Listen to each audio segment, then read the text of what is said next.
Things don't happen overnight. You have to make the emotional and the personal investment to make your dreams come true. What would amazing look like for you? What would amazing look like if you were amazing?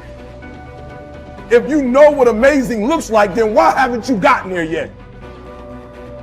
I want you to say, the reason I'm not as amazing yet because I hit the snooze button. That's why I'm not amazing right now. The reason why I'm not amazing right now is because I couldn't get up early enough because I told myself I'm not an early person.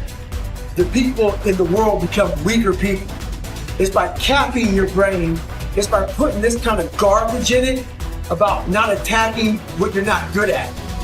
There is no shortcut. There is no hack.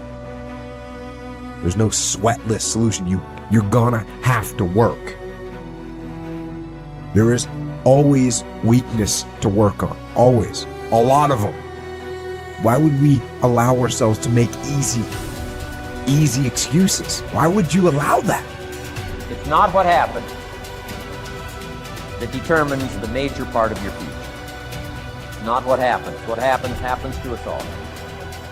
That the key is what you do about it. It's not what happens, it's what you do about it.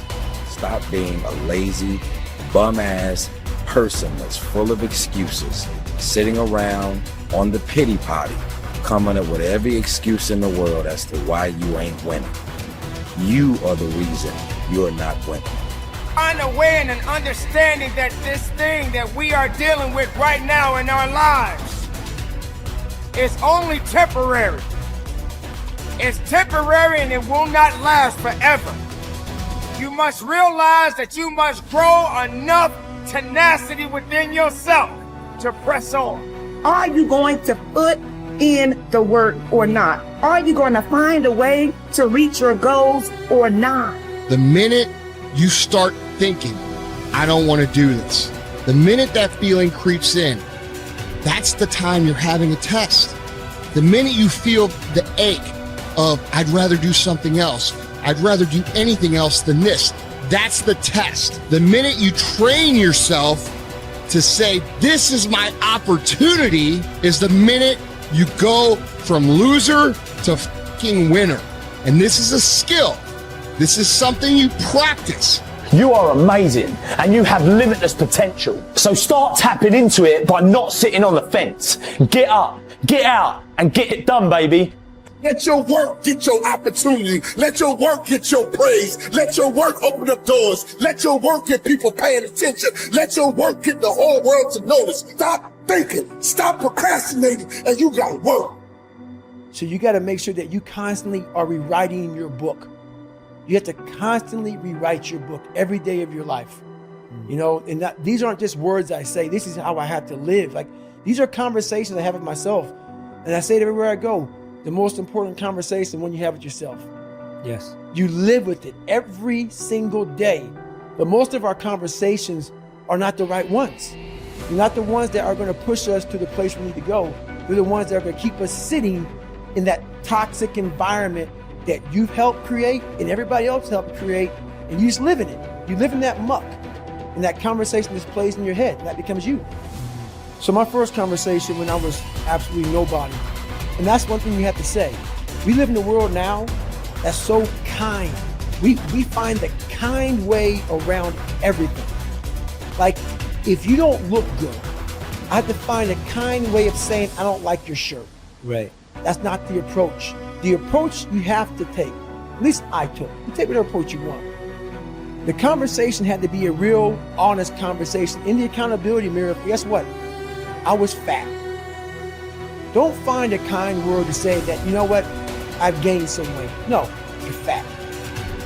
When I couldn't read, not like, hey, you know, you've been learning this. No, I cannot read. For fourth grade reading level, I'm struggling. And sometimes I call myself stupid. Not in a way to put myself down. So don't take it like, my God, those are so hurtful. Yeah, they're hurtful. It's honest. The conversation has to become an honest conversation of where you're at mentally. Where am I at mentally? I look like I feel like I'm falling behind in school. I'm lazy. My house is a mess. You have to look at what it is and call it what it is.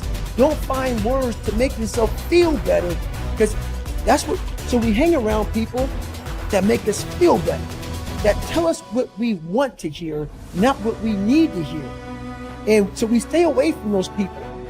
And we stay away from those people, like our internal dialogue becomes that kind, it's okay, it's not okay. So that's where it starts. It starts with that accountability of it's not okay anymore. This can no longer be okay. And calling yourself out for exactly what you are and exactly how you need to fix it. That's where it starts. Take full responsibility for your life. Accept where you are and the responsibility that you're going to take yourself where you want to go. Someone said we have two primary choices in life. We can either accept conditions as they exist, or we can take the responsibility to change them. See, a lot of people want to exempt themselves from taking responsibility. All they want to do is talk about the problem. Every time you see them, they'll tell you their story over and over and over and over again. No. You want to take responsibility for your life. I got me here, I can get me out of this. And I'm getting out. I'm not going to be a volunteer victim. George Bernard Shaw said there are two kinds of people in life. You know, he said those that make things happen, those that watch things happen, and those that don't know what happened. And he said the people that get along in this life look around for the circumstances that they want, and if they can't find them, they make them. They create them. So part of beginning to get unstuck, you've got to decide that the behavior pattern that you have adopted doesn't work for you. You've got to change your strategies, and changing your strategy means reinventing your life. Recreating you, and you have the power to do that. You can decide that you're going to change, that you're not going to be a wimp. You can decide that you're going to stand up to life. You can decide that I'm going to live each day as if it were my last. You have the power to make that decision. You can decide I'm going to work on myself and develop myself. I'm going to empower me. And all of these things that are happening to me right now, they're just temporary inconveniences. They're not stronger than I am. I'm in charge here. Your self-confidence is closely connected to your self-esteem and to how much you like yourself. Dr. Nathaniel Brandon calls self-esteem your reputation with yourself. It is how you feel about yourself and your abilities in relation to any situation that determines how much you like yourself and consider yourself to be a valuable and worthwhile person.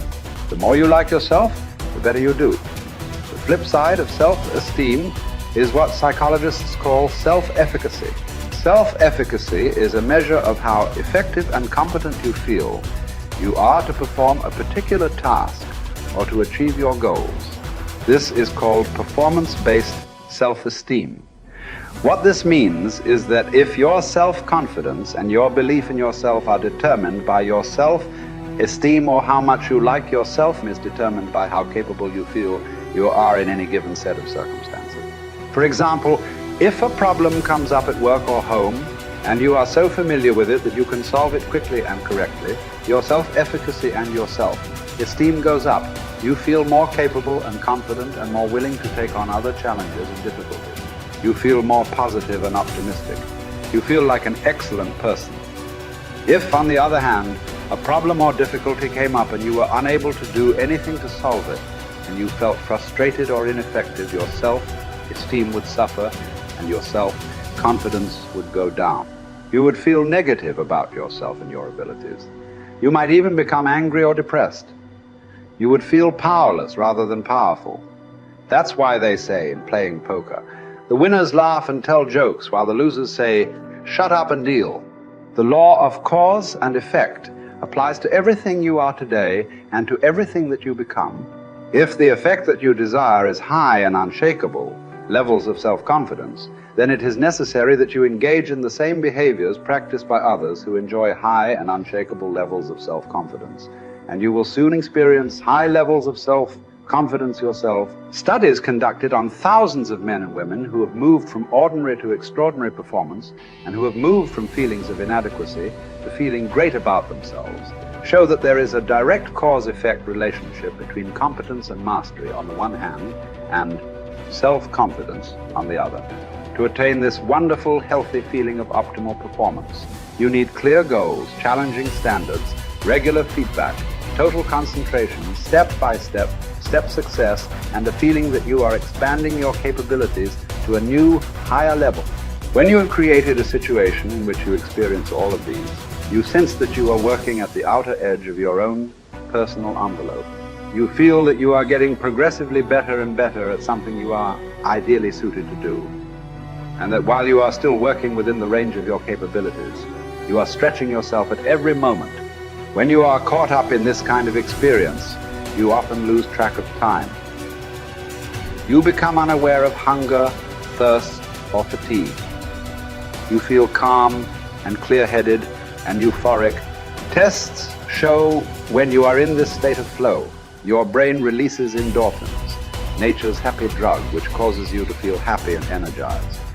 Often, while you are in this state, the rest of the world seems to slow down.